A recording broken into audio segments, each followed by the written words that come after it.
Good morning students. अपने previous lecture में हम बात कर रहे थे सिंप्लेक्स मेथड की। सिंप्लेक्स मेथड से ही कोई आगे डिस्कस करते हुए कुछ चीज़ें आज और डिस्कस करते हैं। ये मान लीजिए देखिए कि एलपीपी है हमारे पास स्टैंडर्ड फॉर्म में maximum z is equal to cx subject ax equal to b and x greater than equal to 0। ये एक एलपीपी हमें दे रखी है।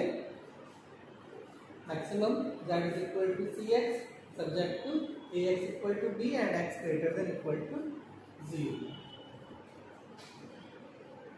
जहाँ पे c अपना जो है वो प्राइस फैक्टर है और x हमारा वेरिएबल्स का वेक्टर है, a जो है वो हमारा ये है alpha 1 alpha 2 and so on alpha n। ये एक m इंटू n का मैट्रिक्स है। x हमारा कॉलम मैट्रिक्स है वेरिएबल्स का x1 x2 x3 and so on xn और b हमारा b1 b2 bn और c जो है वो हमारा c1 c2। ये एक स्टैंडर्ड एलपीपी हमारे पास है। अब इसमें ये जो कंस्ट्रेंट्स है हमारे पास है ax equal to b type के।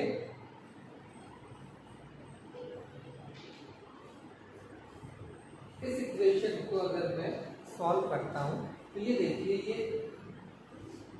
ये a मैट्रिक्स जो है हमारा वो n इंटू n ऑर्डर का है।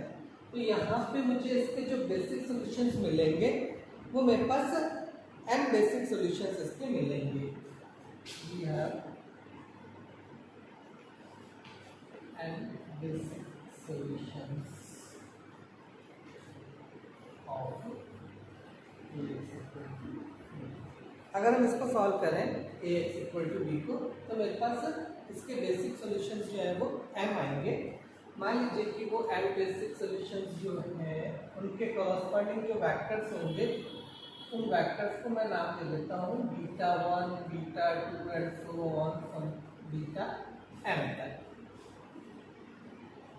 इस पूरे मैट्रिक्स को मैं b नाम दे देता हूँ। तो ये b मैट्रिक्स जो है वो मेरा β1 β2 β3 βm तक ये b मैट्रिक्स हो गया कि जो हमारे बेसिक वेरिएबल्स है उनका। ये जो β1 β2 β3 वगैरह जो है वो हमारे ये अल्फाज जो है इन्हीं में से जो a हमारा था alpha 1 alpha 2 alpha 3 up to alpha n तक, इनमें से m अल्फा जो है वो हमें बेसिक सॉल्यूशन देंगे और रिमेनिंग n माइनस n जो है वो हमारे 0 हो जाएंगे। तो वो जो m अल्फा जो है वो मान लीजिए कि ये β1 β2 अप टू βm तक है। तो ये जो बीटाज है वो एक्चुअल में अल्फा ही है। ये β1 हो सकता है कि हमारा अल्फा 2 हो, β2 है वो हो सकता है हमारा अल्फा 4 हो, इस तरह से। और remaining n minus m alpha जो होंगे वो हमारे 0 है। तो ये हमारा b हो गया। इनसे हमारे बेसिस फॉर्म हो गई है, बेसिक सॉल्यूशन हमको जिससे मिल रहा है। देखिए इन बीटास के कॉरस्पॉन्डिंग जो वेरिएबल्स होंगे उनको मैं कह लेता हूँ। जैसे मान लीजिए β1 है तो इसके कॉरस्पॉन्डिंग जो वेरिएबल होगा उसको मैं नाम दे देता हूँ xb1। β2 के कॉरस्पॉन्डिंग जो वेरिएबल होगा उसका नाम दे देते हैं xb2 and so on xbm। तो ये इनका जो मैट्रिक्स बनेगा अपना उस मैट्रिक्स को मैं नाम दे देता हूँ xb। तो xb मेरा हो गया xb1 xb2 xb3 and so on xbm। अब देखिए ये हम इस सिस्टम में रखते हैं। इस सिस्टम में भी हमारे पास ओरिजिनली सिस्टम था ax इक्वल टू b। अब क्या हुआ जब हमने सॉल्व किया इसके जो बेसिक सॉल्यूशन निकाले तो ये a जो था अब वो हमारा बन गया b, उसके अलावा सारे 0 हो गए। तो ये सिस्टम अब मेरा बन गया b इंटू x जो था अब वो बन गया xb equals to b। It means xb is equal to b inverse b। तो ये जो xb आएगा हमारे पास वो इस तरह से मिलेगा हमें बी इनवर्स बी से।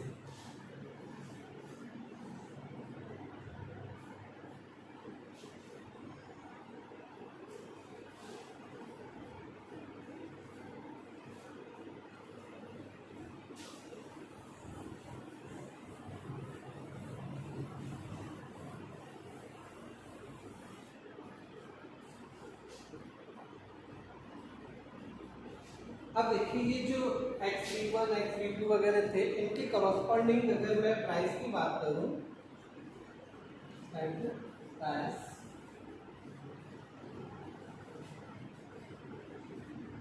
corresponding to x3(1), x3(2) and so on, ये मान लेते हैं कि इनके करस्पॉन्डिंग जो इन वेरिएबल्स की जो प्राइस होगी उनको मैं CB1, CB2 and so on, CBM ये नाम दे देता हूँ। तो इनका जो मैट्रिक्स होगा उसको मैं CB कह देता हूँ, वो मेरा बन जाएगा CB1, CB2 and so on, CBM। तो ये हमारे अब बेसिक वेरिएबल्स का प्राइस वेक्टर हो गया CB, CB1, CB2 and so on up to CBM तक। अब देखिए ये अपन कह सकते हैं ये जो बीटा है ना हमारे, ये हमें पता है कि बीटा एक्चुअल में अल्फा है, कि m जो अल्फाज है वो हमारे ये बीटा है और रिमेनिंग n-m अल्फा हमारे 0 थे। तो अगर हम मान लें कि like beta i is sum alpha j, एक के बीटा i, जैसे मान लीजिए अपन बीटा 1 कह लें या बीटा 2 कह लें, कोई सा भी एक बीटा हम ले लेते हैं, तो वो कोई अल्फा है। हो सकता है कि बीटा 1 हमारा अल्फा 3 हो, बीटा 2 हो सकता है हमारा अल्फा 5 हो। तो ये हमने मान लिया कि बीटा i जो है वो हमारा अल्फा j है। देन जो हमारा x b i होगा वो x j हो जाएगा। जैसे यहाँ पे x b1 है ना, अब मान लीजिए कि बीटा 1 अगर मेरा अल्फा 3 है तो ये x b1 जो होगा वो मेरा x3 होगा, तो x b i जो होगा वो हमारा x j होगा।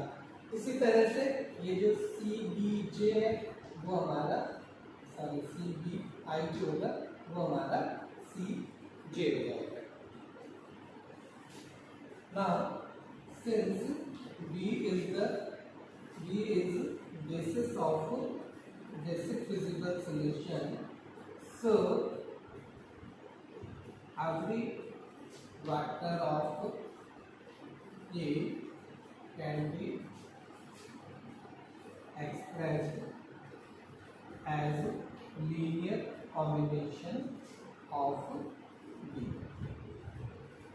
अब B चूंकि हमारा बेसिक फिजिबल सॉल्यूशन का बेसिस है, सो A जो मैट्रिक्स का हमारा, इस A मैट्रिक्स का हर एक वेक्टर यानी कि हर एक अल्फा जो है हमारा, that can be express as a linear combination of B।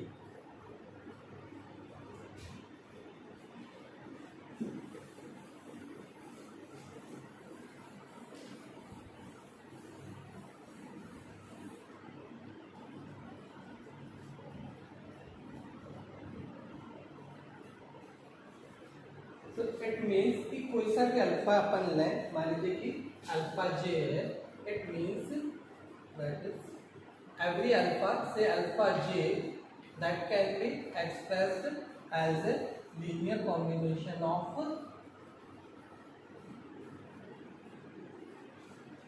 Beta 1, beta 2 and so on beta n।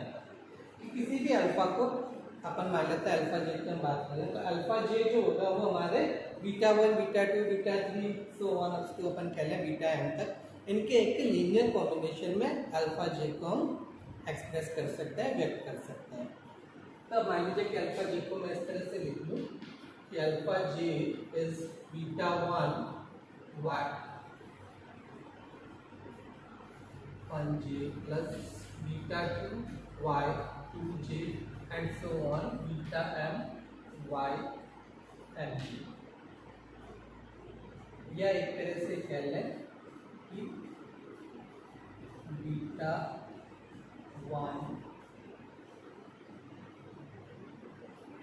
Beta 2 beta m y1j y2j and so on by m।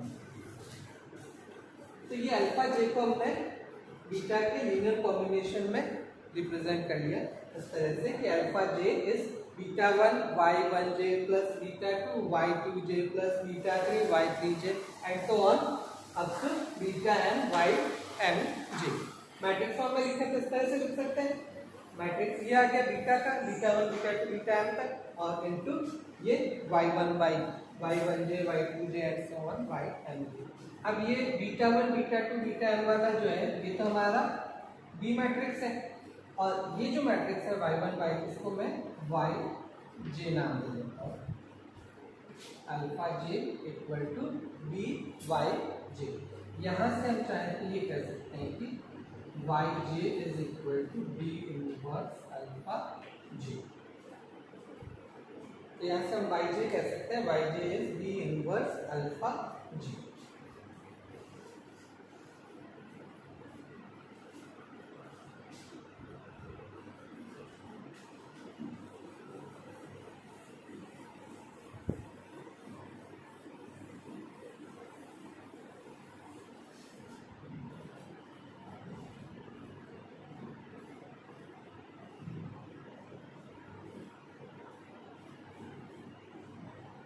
अब ये जो yj हमने निकाला है ये हमारे सिंप्लेक्स मेथड में बहुत इंपॉर्टेंट रोल प्ले करता है। तो ये काफ़ी इंपॉर्टेंट चीज़ है हमारे लिए सिंप्लेक्स मेथड में।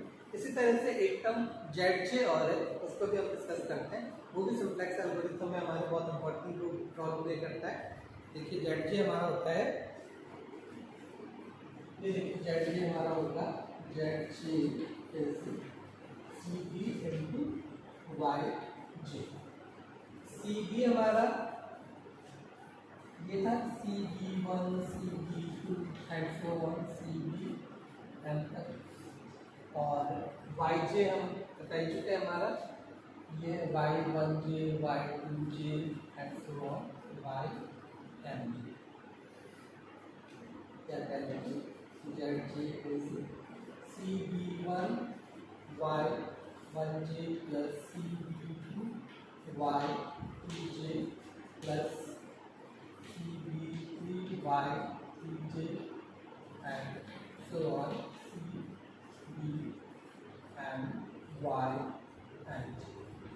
या समेशन cb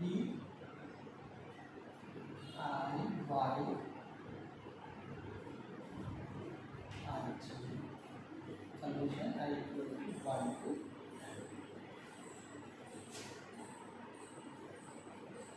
ये हमारा zj है समेशन I equal to 1 to n cbi by ij। ये zj जो है ये भी हमारा एक सिंप्लेक्स एल्गोरिथम में बहुत इंपॉर्टेंट रोल प्ले करता है। तो ये yj और zj ये सिंप्लेक्स में हमारे कुछ दो बहुत इंपॉर्टेंट टर्म्स हैं जो मैंने अभी बताई आपको। अब मैं एक एलपीपी लेता हूँ, न्यूमेरिकल प्रॉब्लम लेते हैं और उसमें आपको मैं ये yj और zj निकाल के मैथमेटिकली एक्सप्लेन करता हूँ।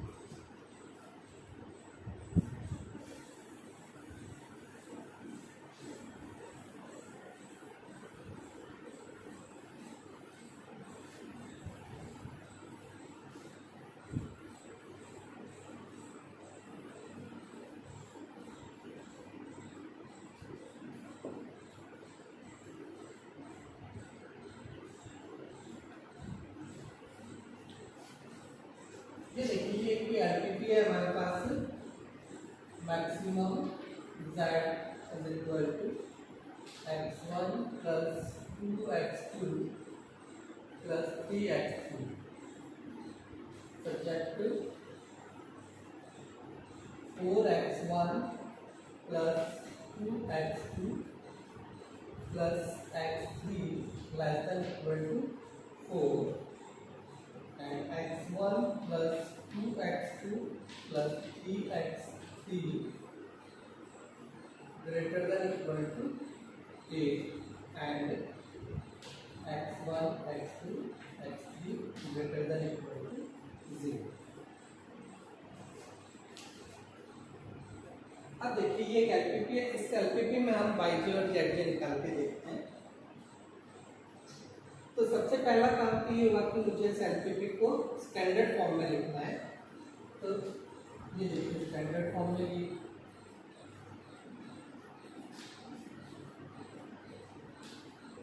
अगर इसको मुझे स्टैंडर्ड फॉर्म में लिखना है तो ये देखिए ये क्या बन जाएगी मेरी मैक्सिमम z। सबसे पहली चीज ऑब्जेक्टिव फंक्शन मैक्सिमम टाइप का होना चाहिए, वो ऑलरेडी है। तो ये हो गया maximum z is equal to x1 plus 2x2 plus 3x3। Subject standard form में सब्जेक्ट टू कंस्ट्रेंट्स जो है वो हमारे इक्वेशन वाली फॉर्म में होनी चाहिए, ax equal to b type की टर्म होनी चाहिए। यहाँ पे ये देखिए ये लेस देन इक्वल टू में, ये ग्रेटर देन इक्वल टू में, तो इन्हें हमें इक्वल में चेंज करना है। उसके लिए क्या करेंगे, उसके लिए हम स्लैक वेरिएबल और सरप्लस वेरिएबल जैसे भी जरूरत होगी उसके अकॉर्डिंगली उनको प्लस या माइनस करेंगे। तो ये देखिए फर्स्ट वाली जो इनइक्वालिटी है ये हमारी लेस देन टाइप की है। ये है हमारी 4x1 plus 2x2 plus x3 less than equal to 4। तो ये लेस देन है तो इसे मुझे एक वेरिएबल प्लस करना पड़ेगा। प्लस मैंने कर लिया x4, अब ये हो गया इक्वल टू 4। देन सेकेंड वाली देखें, ये है x1 plus 2x2 plus 3x3, ये है ग्रेटर देन टाइप की, तो इसमें मुझे एक वेरिएबल माइनस करना होगा। यहाँ एक वेरिएबल x4 ऑलरेडी आ चुका है तो मैं इसे 0x4 कर लेता हूँ और माइनस एक वेरिएबल हमने नया माइनस कर लिया x5 इक्वल टू हो गया 3। यहाँ पे मैं 0x5 कर लेता हूँ और ये जो दो वेरिएबल x4 और x5 हमने यहाँ और लिए वो हमारे ऑब्जेक्टिव फंक्शन में भी लगेंगे। तो ऑब्जेक्टिव फंक्शन में भी मैं इनको लिख देता हूँ 0x4 plus 0x5 and x1, x2, x3, x4, x5 all are greater than equal to 0। तो ये हमने इसको स्टैंडर्ड फॉर्म में तो लिख लिया है। अब देखिए, अब हम बात करते हैं इसके बेसिक सॉल्यूशन की। ये देखिए इसमें 5 वेरिएबल्स हैं और 2 ही इक्वेशन है हमारे पास, तो हमारे पास बेसिक सॉल्यूशंस आएंगे। मान लीजिए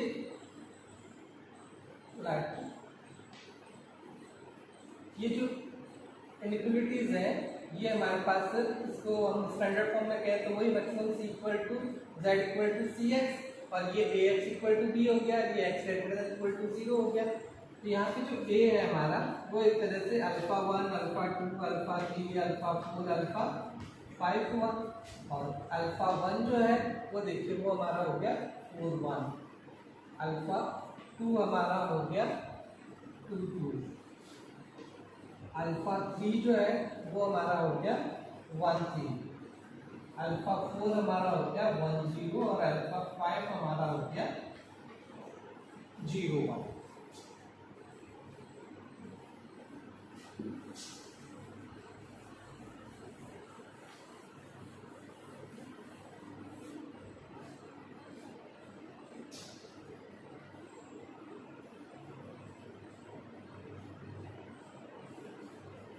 ये a हो गया हमारा।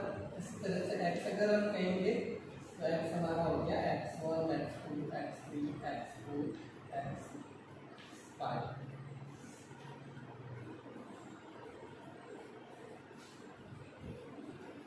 c हमारा हो गया 1 2 3 0 0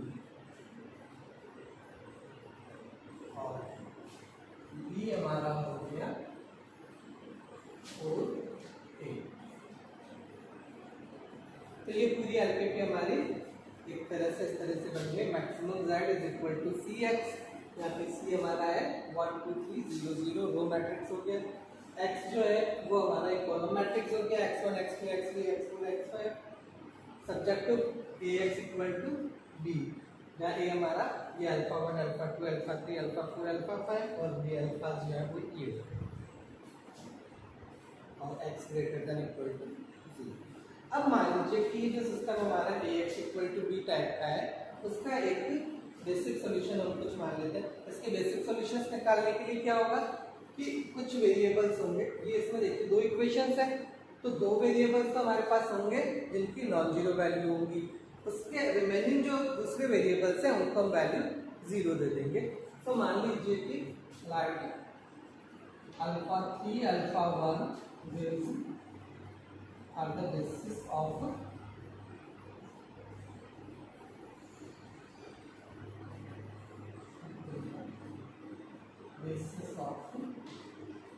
basic feasible solution। तो ये मान लें कि अल्फा 3 और अल्फा 1 जो है वो हमारे बेसिक फिजिबल सॉल्यूशन का बेसिस है, यानी कि अल्फा 3 दैट मीन्स x3 की बात कर रहे हैं। वेरिएबल नेम अगर हम बात करें तो वेरिएबल नेम हो गया x3, तो x3 और alpha 1 means x1, variable name x1। तो ये दो जो है इनकी तो कुछ वैल्यू होंगी और इसके अलावा बाकी तीनों वेरिएबल्स हमारे जीरो है, यानी x2 x4 x5 जीरो है।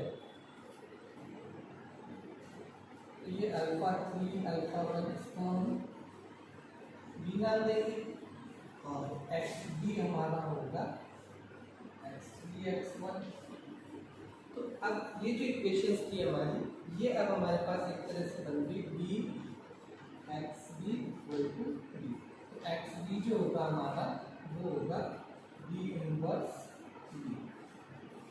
अब देखिए बी क्या है हमारा, यहाँ देखिए एक मिनट में यहाँ बताता हूँ। बी है अल्फा 3 अल्फा 1। अल्फा 3 देखिए वहां पे था हमारा 1 3 और अल्फा 1 हमारा है 4 1। तो देखिए बी इनवर्स हमारा क्या आएगा, बी इनवर्स हमारा adjoint B upon determinant B. Determinant B देखिए आपका 1 माइनस 12, तो माइनस का 11 माइनस 1/11, ये जो डिटरमिनेंट हो गया। एडजॉइंट लिखे, एडजॉइंट इसका आ जाएगा 1 माइनस 4 माइनस 3 1। तो ये देखिए ये मेरे पास बी इनवर्स आ गया। तो अब मैं अगर एक्स बी निकालता हूं,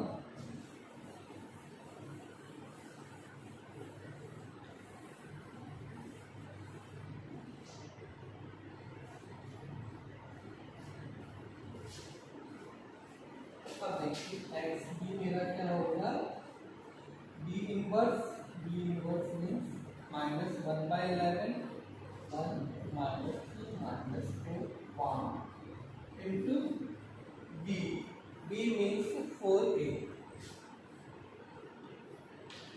ये देखिए ये हमारा बन गया 4 minus 32, 4 minus 32 means minus 28 upon minus 11, ये रहेगा 28/11। और इधर ये हो गया minus 12 plus 8 means minus 4 by minus 11 4/11। X B हमारा था x3 x1, so it means x3 is 28/11 and x1 is 4/11. It means the basic solution is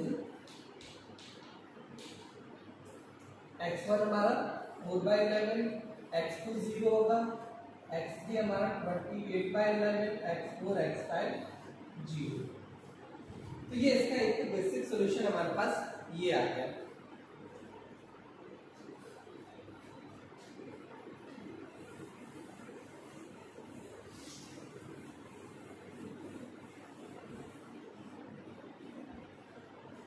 अब यहाँ पे देखिए कि जो बेसिक वेरिएबल्स है हमारे x3 और x1 है, तो इनकी जो प्राइस है अपन CB अगर देखें तो इनकी प्राइस x3 की प्राइस देखो है 3, तो CB जो हमारा बनेगा वो बनेगा 3 और x1 की प्राइस थी 1, तो CB हमारा बनेगा 3 1।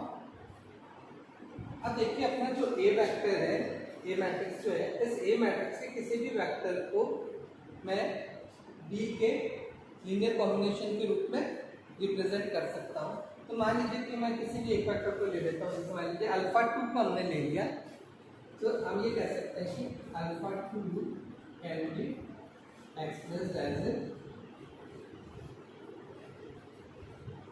Linear combination of beta 3 beta 1। तो इसको मैं लिखूंगा alpha 2 is equal to y1 2 beta 3 plus y2 2 beta 1।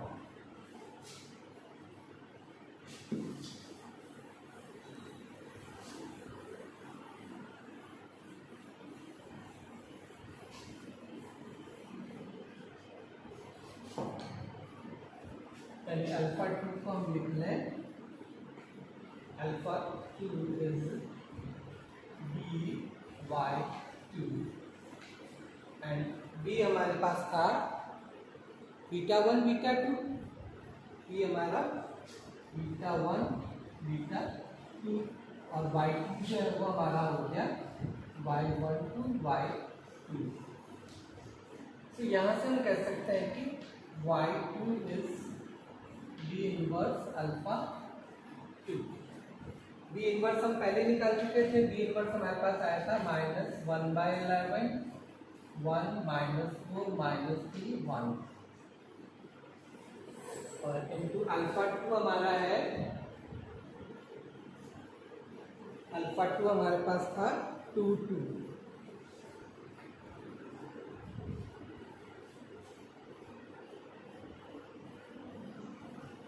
तो ये देखिए ये हमारा बन गया 2 -8 -6/11 यानी कि 6/11 और ये -6 + 2 -4/-11 4/11। ये y2 हमारे पास ये आ गया 6/11 4/11।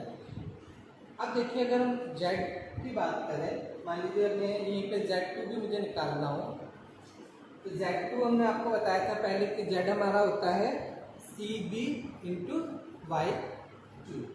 z2 की अगर मैं बात करूँ तो वो हो जाएगा CB y2। CB हमने निकाला था 3 1 और y2 हमारे पास ये है 6/11 4/11। ये z2 हमारे पास ये आ जाएगा 3 × this one, ये हो गया 18/11 + 4/11 यानी कि